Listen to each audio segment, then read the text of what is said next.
আসসালামু আলাইকুম ওয়া রাহমাতুল্লাহ। সুপ্রিয় দর্শক মণ্ডলী, আশা করি মহান আল্লাহ রাব্বুল আলামিনের অশেষ মেহেরবানি ও দয়ায় আপনারা সবাই ভালো আছেন।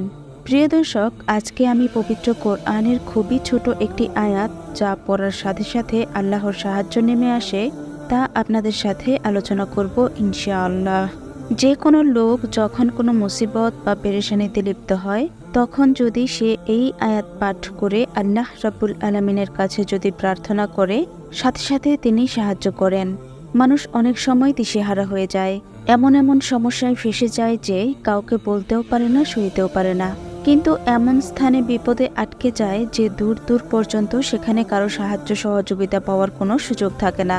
প্রিয় দর্শক, প্রথমে একটি বাস্তব ঘটনা শুনুন, বিষয়টি বুঝতে সুবিধা হবে। এক গ্রামে এক পরহেজগার আলেম বাস করতেন। তিনি প্রতিটি কাজে মহান আল্লাহ তাআলার উপর ভরসা করতেন। তার কাছে কেউ দোয়া চাইলে তিনি সুন্নতি পন্থায় দোয়া করতেন, এবং সেটা হলো তিনি সালাতে দাঁড়িয়ে যেতেন এবং বেশি বেশি কোরআনের শেষ আয়াতটি পড়তেন। পরহেজগার আলেমের সাথে এক প্রতিবেশী ছিল, তিনিও ছিলেন দিনদার পরহেজগার মুত্তাকি।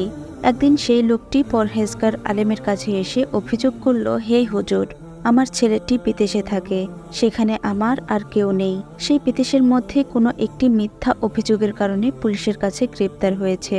এই বিষয়ে আপনি একটি ফয়সালা বের করে দিন। তখন সেই বুজুর্গ জায়নামাজে দাঁড়িয়ে গেলেন এবং নামাজ পড়া আরম্ভ করলেন, এবং নামাজের পর তিনি কোরআনের শেষ আয়াতটি পড়তে লাগলেন এবং অপর ব্যক্তিকেও পড়তে বললেন।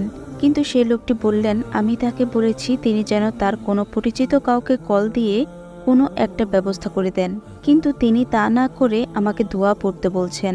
এটি শুনে সে বুজুর্গ ব্যক্তি বললেন, আমি তো তোমার ছেলের জন্যই কাজ করছি, তার মুক্তির জন্য আল্লাহ তাআলার কাছে সুপারিশ ও দোয়া করছি। আর এটি হলো সবচেয়ে বড় সুপারিশ, কেননা তিনি যাকে মুক্ত করবেন তাকে কেউ আটকে রাখতে পারবে না। সেই বুজুর্গ জায়নামাজ থেকে উঠে না দাঁড়াতেই এক মহিলা সেই লোকটিকে ডাকতে লাগলো, ডেকে বলতে লাগলো, ভাই, তোমার কল্যাণ হোক, তোমার ছেলে নাকি ছাড়া পেয়েছে, এবং এই খবরটি আমরা কেবলমাত্র পেলাম। এই কথা শোনা মাত্র লোকটি বাড়িতে ফিরে গেল, এবং লোকটি বুঝতে পারল যে বিপদ মুক্তির জন্য যখন মানুষ অসহায় হয়ে পড়ে, কোনো উপায় না থাকে, তখন আল্লাহ তাআলার কাছে সাহায্য প্রার্থনা করতে হবে। এমনকি সদা সর্বদা আমাদের যে কোনো উদ্দেশ্যে আল্লাহ তাআলার কাছে সাহায্য চাইতে হবে। যেমন আমাদের প্রিয় নবী সাল্লাল্লাহু আলাইহি ওয়াসাল্লামের নিকট যখন কোনো কঠিন কাজ আসতো, তখন তিনি সালাতে দাঁড়িয়ে যেতেন এবং দোয়া করতেন। আমাদের মনে রাখতে হবে, আমরা শুধু সূরা ফাতিহা পাঠ করি, ইয়্যাকা না'বুদু ওয়া ইয়্যাকা নাস্তাইন। এর অর্থ হলো, আমরা তোমারই ইবাদত করি এবং তোমারই নিকট সাহায্য প্রার্থনা করি। এই আয়াত দ্বারা আমরা আল্লাহর সাহায্যের আশা রাখি, আল্লাহর উপর ভরসার কথা বলি। আল্লাহ তাআলার উপর যার আস্থা যত বেশি, তার সফলতার পরিপূর্ণতা তত বেশি। তাওয়াক্কুল একটি গুণ এবং এটি একটি ইবাদত। এটি অর্জন ছাড়া ঈমান অসম্পন্ন থাকে। এ কারণেই আল্লাহ তাআলা ছাড়া আর কারো উপর তাওয়াক্কুল করা যায় না। পবিত্র কোরআনে বিভিন্নভাবে আল্লাহ তাআলার উপর ভরসা করার কথা প্রায় ৭০ বার এসেছে। যেমন পবিত্র কোরআনের তাওয়াক্কুল শব্দটি ৯ বার এবং মুতাওয়াক্কিল এটি এসেছে ৪ বার, বিভিন্ন ক্রিয়াপদের ৩৩ বার এবং ওয়াকিল শব্দের অর্থটি এসেছে ২৪ বার, মোট ৭০ বার। ইসলামী শরীয়তে তাকদীরে বিশ্বাস রাখা ওয়াজিব, তাই তাকদীরে বিশ্বাস রাখার পাশাপাশি চেষ্টা অব্যাহত রাখতে হবে। সফল হলে যে কোনো ব্যাপারে কৃতজ্ঞতা আদায় করতে হবে, আর সফল না হলে ধৈর্য ধারণ করতে হবে। প্রচেষ্টা ও তাওয়াক্কুল উপায়টা থাকতে হবে। তাকদীরের দোহাই দিয়ে রোগ হলে চিকিৎসা না করা, শত্রুর হাত থেকে আত্মরক্ষার চেষ্টা না করা, এটি ইসলাম সম্মত নয়। আল্লাহ তাআলার উপর ভরসা করার বিষয়ে বলা হয়েছে।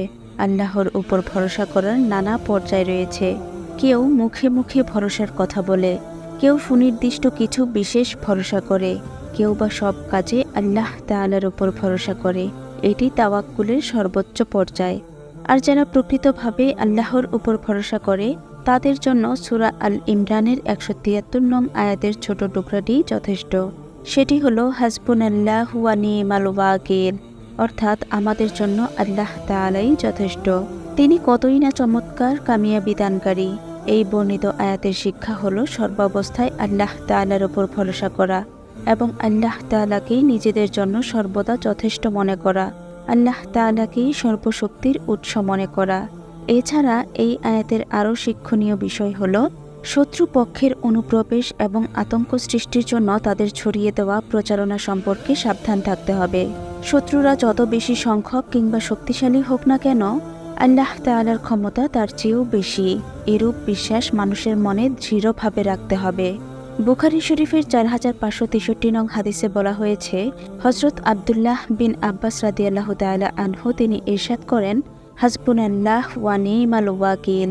এই বাক্যটি ইব্রাহিম আলাইহিসসালাম উচ্চারণ করেছিলেন যখন তাকে অগ্নিকুণ্ডে নিক্ষেপ করা হয়েছিল, এবং একই বাক্যটি নবী মুহাম্মদ সাল্লাল্লাহু আলাইহি ওয়াসাল্লাম উচ্চারণ করেছিলেন যখন লোকেরা তাকে বলল, তোমাদের সাথে মোকাবেলা করার জন্য লোকেরা সমাবেশ করেছে, বহু সাজ সরঞ্জাম, সুতরাং তাদের ভয় করো।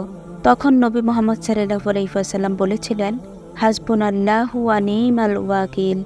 একবার চিন্তা করে দেখুন, হযরত ইব্রাহিম আলাইহিস সালামকে যখন জালেম বাদশাহ অগ্নিকুণ্ডে নিক্ষেপ করেছিলেন, এটি কত বড় মাপের বিপদ। সেই বিপদে হযরত ইব্রাহিম আলাইহিস সালামের এই ছোট দোয়ার বরকতে আল্লাহ তাআলার অশেষ সাহায্য নেমে এসেছিল।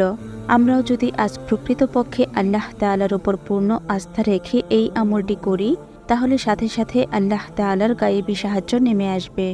সকল দুঃখ পেরেশানি বিপদে আল্লাহ সুবহানাহু ওয়া তাআলা আমাদের চমৎকার সঙ্গী হবেন এবং তাতে কোনো সন্দেহ নেই।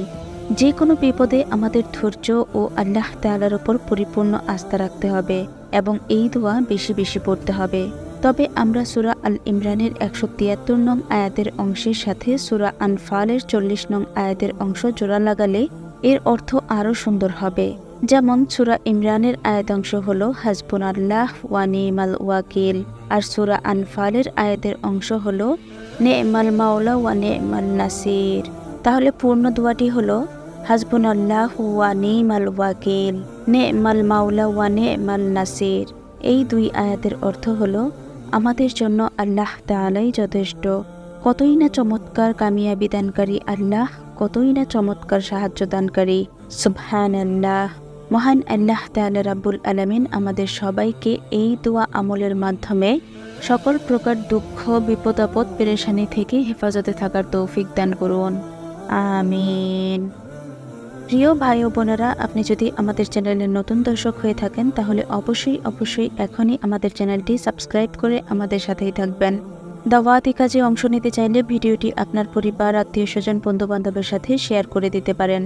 আপনার সুস্থতা কামনা করে আজকের ভিডিওটি এখানেই শেষ করছি। ভালো থাকবেন সবাই। আসসালামু আলাইকুম ওয়া রাহমাতুল্লাহ।